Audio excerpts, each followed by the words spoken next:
Ron, do you hear us? Yeah, I'm here. Can you hear me? Yes, we hear you very well. Could you load your screen, please?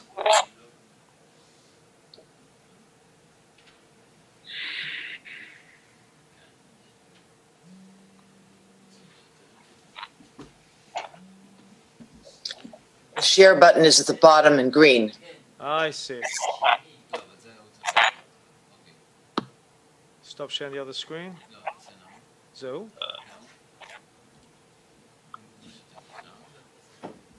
Okay, we're ready for you. You're ready for me? Okay, I don't see my slides. If you could turn on your camera so we could see you. We see your screen, but not you. So if you could just turn on your camera.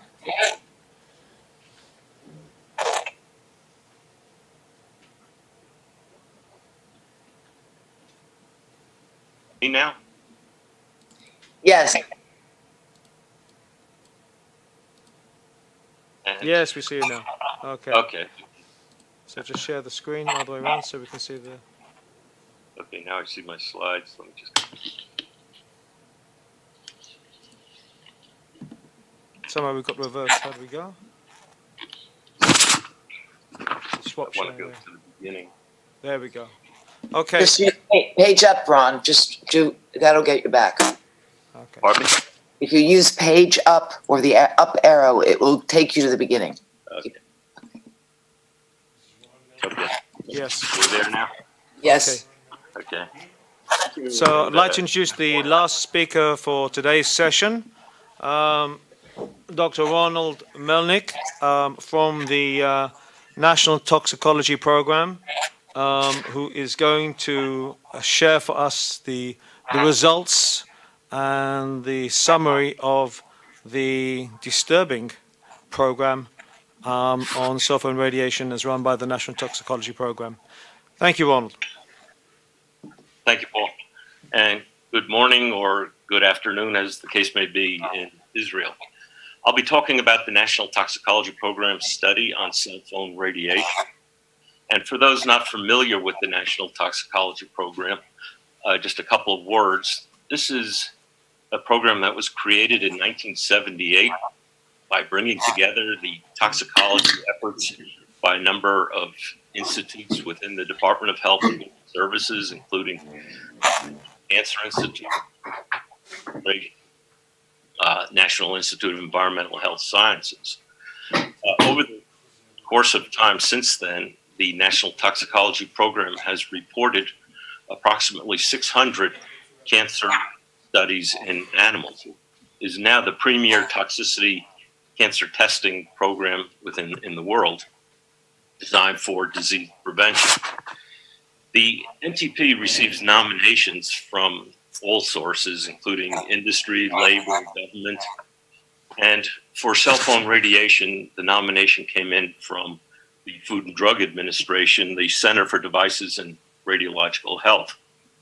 The request was made for carcinogenicity studies and toxicity studies in animals so that information could be provided that would be used to assess the risk to human health. And the reason for this was that the exposure guidelines, which had been in existence since 1996, were designed to protect against acute injury from heating effects from RF exposure. And FDA was concerned that they may not be protective against non-thermal effects from chronic exposures. So the FDA nominated studies in animals. And why do we do studies in animals? There's a number of reasons. First of all, there's similar biological processes for disease induction. It's unethical to intentionally expose humans to carcinogens. But probably most important, every known human carcinogen is also carcinogenic in animals when adequately tested. And the thing about an animal study is that the exposures are well controlled to eliminate any potential confounders.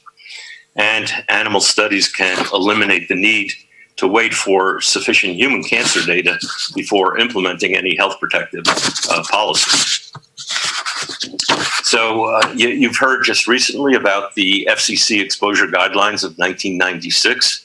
These were designed to protect against adverse effects due to heating. The exposure guideline was based on a body temperature rise of 1 degree centigrade, which was measured in monkeys. And this rise was associated with an exposure of 4 watts per kilogram averaged over the whole body. That value is called a SAR, or specific absorption rate.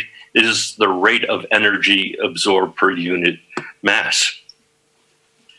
Based on that value, exposure limits were created for the general population. Dividing the 4 watts by 50, you come up with a 0.08 watts per kilogram averaged over the whole body.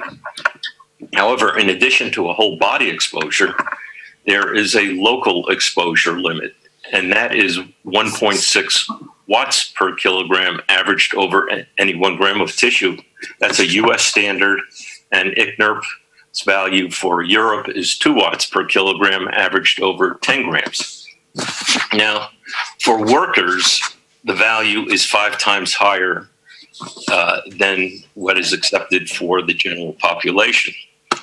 Now, the issue of whole body versus local exposure is a very important one, because if you have a device with an antenna and it's held next to your head, for example, the exposure in the region of the brain is much higher than the rest of the body. However, if you divide that exposure by body weight, it would seem that the exposure limit is easily achieved based on a whole body. However, the exposure to the brain is very high. So in the NTP studies, our focus was on the local exposure limit, because if you look at just whole body exposure, you get little information on organ-specific exposures. So the NTP studies had 2 major objectives. One was to test the hypothesis, or the prevailing assumption, that cell phone radiation at non-thermal exposures is incapable of causing adverse effects. And this was the long-held assumption that there was not enough energy to break chemical bonds. And secondly, if there was an effect, what would be the dose-response relationship that could be used to assess human risk?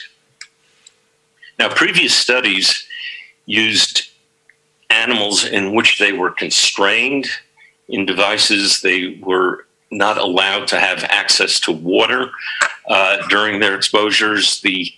By being restrained, the exposure duration was limited to about 2 hours. Some of the studies had small numbers of animals. So we felt that that was not an adequate challenge to the hypothesis. And working with colleagues at National Institute of Standards and Technology, we came up with an alternative approach, which was the use of reverberation chambers. What you see on the left is an empty reverberation chamber. And in that chamber, there is an excitation antenna, and the fields are emitted from that antenna, but they are bouncing around on all different types of angles. And there are rotating panels you can see at the top and the vertical one in the back, which create a homogeneous electromagnetic environment. In the second half of this figure, you see what inside a reverberation chamber with 2 racks of animal cages. And in this situation, the animals are individually housed. They are not restrained.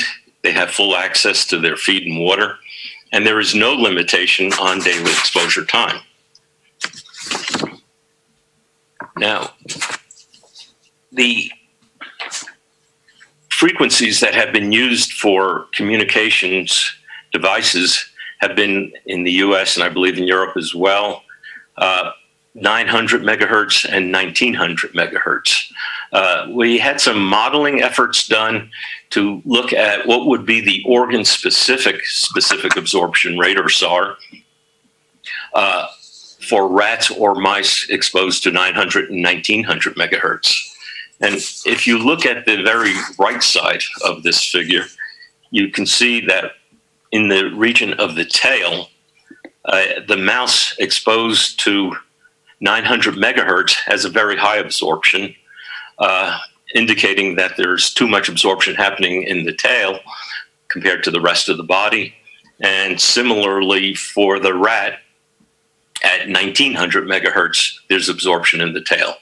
But if you look over towards the brain, which is the third set of columns, the absorption levels with rats at 900 megahertz and mice at 1900 megahertz is very close to their whole body exposures. So in other words, if we're exposing animals to whole body levels of radiofrequency radiation, the level within the brain is approximately the same as the level of the whole body exposure.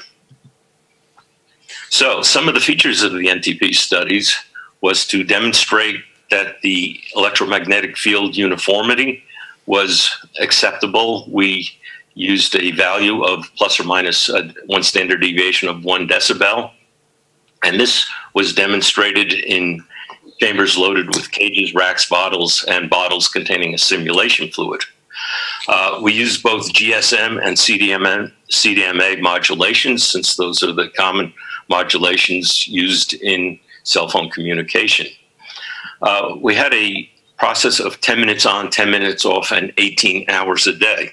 And the reason that we went to 18 hours a day is to provide that type of challenge, because in a toxicity study, which has actually a low sensitivity, you need to see at least a 5% or 10% increase to reach statistical significance.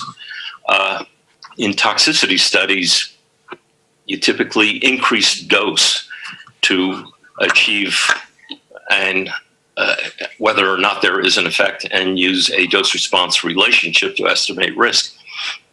But in the case of radiofrequency radiation, you cannot go much higher because of the heating effects. And therefore, to challenge to the extent possible, we increased the exposure time to 18 hours per day.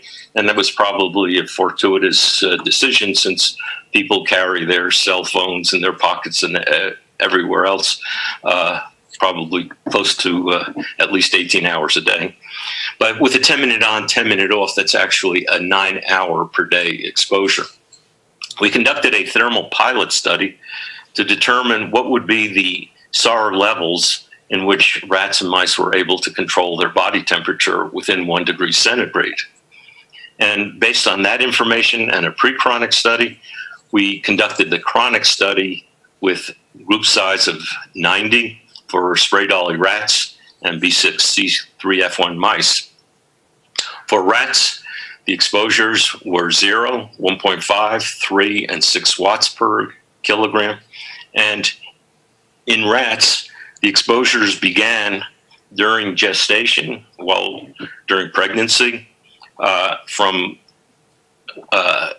gestation day 5, and conducted through weaning and for 2 years. A 2-year is a typical chronic study in rats and mice. For mice, they could achieve a higher level, 2.5, 5, and 10 watts per kilogram exposure for 2 years. We also included an evaluation of DNA damage by the COMET assay after 14 weeks, and there was a complete necropsy and histopathology on all chronic study animals. So I want to provide some of the data for you. I'll go through this relatively quickly. Looking at pup weights, this is at 1 day after birth. You can see that with both GSM and CDMA, there was a dose-related decrease in pup weights. If you see the asterisk in the column labeled sham, that means there's a significant trend. Any asterisk in an exposure group indicates a pairwise comparison of statistical significance. This effect on body weight was observed with both male and female pups, significant at the 6 watt per kilogram, but a significant trend. You can see decreases in essentially every exposure group. There was also cardiomyopathy. This is a heart muscle disease. There was an increase in incidence in males and in females with GSM, and an increase in severity across the males with both GSM and CDMA. Now, the COMET assay is an assay that is used to look at DNA damage or DNA strand breaks. What you have is control animals and exposed animals. Cells are obtained from various tissues. They are embedded in agros and placed on a slide, and the cells are lysed, and then they undergo electrophoresis. When the electrophoresis is turned on, the fragmented DNA moves faster towards the anode, the positive pole, creating that fuzzy image around there, which is indicative of the increase in DNA strand breaks. So the one at the very lower bottom left-hand corner, that one you can see is very little of the tail, whereas the ones up above show much greater DNA damage. And the percent of DNA in the tail then is an indication of DNA strand breaks. And these are fluorescent microscopy images that you are seeing. In the NTP study, I'm looking here at just DNA damage in the brains of rats and mice, and you can see where the red squares indicate there was a significant increase in at least one or more exposure groups and a significant trend. This was seen in the frontal cortex of mice, as well as CDMA male rats and the hippocampus for CDMA male rats. There was a significant trend only for the frontal cortex with CDMA in female rats, and the yellow squares indicate that there was not a significant increase, but there was a twofold, at least a twofold increase in at least one of the exposure groups, and that was seen in male rats for the cerebellum, the hippocampus, and for female rats, the frontal cortex. Going on to the tumor data and other proliferative lesions, the first one here is shown for the heart with GSM and CDMA, and you can see for this there were 0 schwannomas, 0 Schwann cell hyperplasias in the control male rats, but there were increases in schwannomas and with both GSM and CDMA. There were also the Schwann cell hyperplasias. These are focal hyperplasias which are considered to be pre-neoplastic lesions, such that if you look at then the total of schwannomas and Schwann cell hyperplasias, you can see significant increases up to 8% with GSM and 10% with CDMA. One point I also want to mention, because I'll get back to this soon, is that with the CDMA 6 watt per kilogram, you see the strongest response. Another proliferative lesion was in the brain. There was glioma in exposed animals, but not in unexposed sham control animals. There was also some glial cell hyperplasias, again, a pre-neoplastic lesion, and the values are shown here, in which there are significant increases in the combined total proliferative lesions. And the hyperplastic lesions are considered by the pathologist as being part of a continuum of hyperplasia to non-malignant tumor to malignant glioma. 4 minutes, Ron, 4 minutes. Oh, okay. I better move along then. I just want to point out that another lesion that was seen was of the prostate gland. This doesn't typically receive much attention, but there was tumors you can see at the GSM SAR value of 3. NTP has never seen a prostate gland tumor, identified a prostate gland effect. And here you can see that there were increases in tumors as well as the proliferative lesions. NTP makes judgment on the level of evidence. There's a clear evidence if there's a dose-related increase in malignant tumors. Some evidence means that there's an agent-related increase in malignant tumors, but not as strong as clear evidence. Equivocal means that there are marginal increases. So there are increases, but it may be agent-related. Other factors which influence this include commonness of the tumors. The schwannomas and gliomas are uncommon tumors, as well as proliferative lesions at the same site. For the NTP studies, there was clear evidence for heart schwannomas in male rats for GSM and CDMA, some evidence for brain gliomas in male rats with GSM and CDMA. I might point out that even in the female rats, there were tumors, brain and heart tumors. These were considered equivocal, but the female rat did show a few of these same tumors.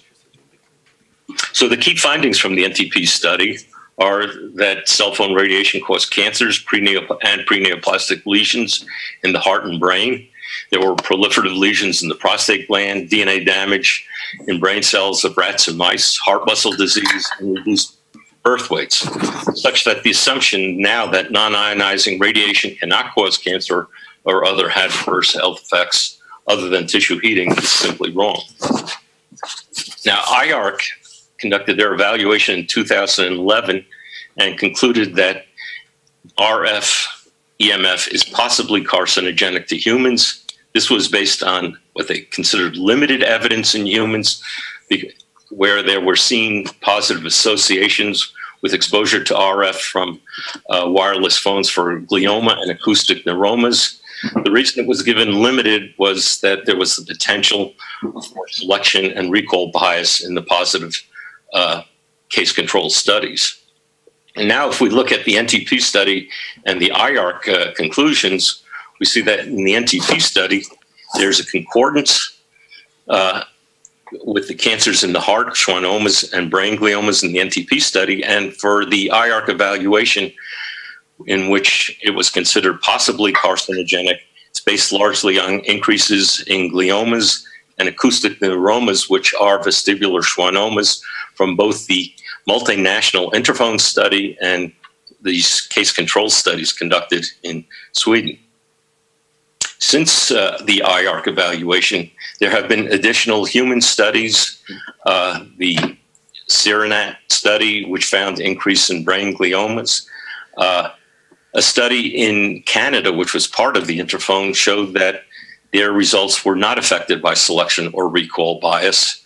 And the incidence of glioblastomas has been shown to increase in England between 1995 and 2015. In addition to the NTP study, there are more animal studies. There is the Ramazzini study, which also showed an increase in heart schwannomas in rats exposed to GSM modulated radiofrequency radiation. Lurkel has shown that they could reproduce a co-carcinogenic effect that was reported previously by Tillman. The Tillman article was reviewed by the IARC panel in 2011, but this is shown to be reproducible by Lurkel. And there have been numerous mechanistic studies, predominantly oxidative stress, which can lead to mutations and chromosomal translocations and genomic instability, which has been detected in 93 of 100 studies that included oxidative effects of low-intensity radiofrequency radiation. So my last slide is, what does the public need to know? I believe they need to know that there have been multiple studies which show an increase in cancer incidence associated with exposure to radiofrequency radiation in animals and humans, that because of the widespread use of cell phones, even a small increase in cancer risk could have a serious public health impact. And precautionary principles should be promoted. It's not if you are concerned, because when you put the if you are concerned in front of taking precautionary, it gives the impression that the health officials themselves are not concerned. But the precautionary principles should be promoted for, especially for children and pregnant women, because the risks may be greater for children than adults due to the greater penetration of cell phone radiation within the brain, and the developing nervous system is more susceptible to tissue damaging agents. And finally, for policymakers, the fact that we tested the assumption that had been long in existence, I believe they should now require testing of assumptions of safety before allowing wireless radiation exposures to the general public. And with that, I thank you.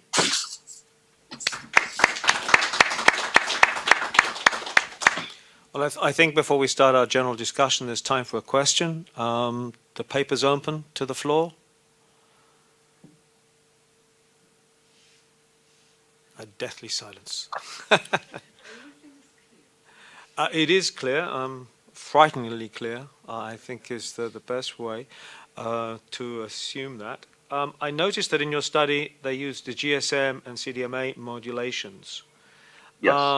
Were there any, or are there any other studies which are actually using LTE modulations, more akin to the G4? That had not been done. These studies began in the design and creation of the exposure chambers in the early 2000s. And those were the modulations that were used at that time. Yeah. The LTE has not been tested. Yeah. Do you have any inkling why the FDA was so dismissive of the results? Well, I've written articles, including one that was published in The Hill, asking the FDA to do their job, since they nominated cell phone radiation to the NTP. They nominated for animal studies, and they intended that those data would be used to quantitative human risks. I can't answer a political question because it might be a political reason, but if they conducted the quantitative risk assessment as expected, they may then require FCC to revisit their exposure limits. And why that decision was made, there may be reasons other than science, is all I can say. Okay, I think with that we should thank our speaker once again, and thank you very much.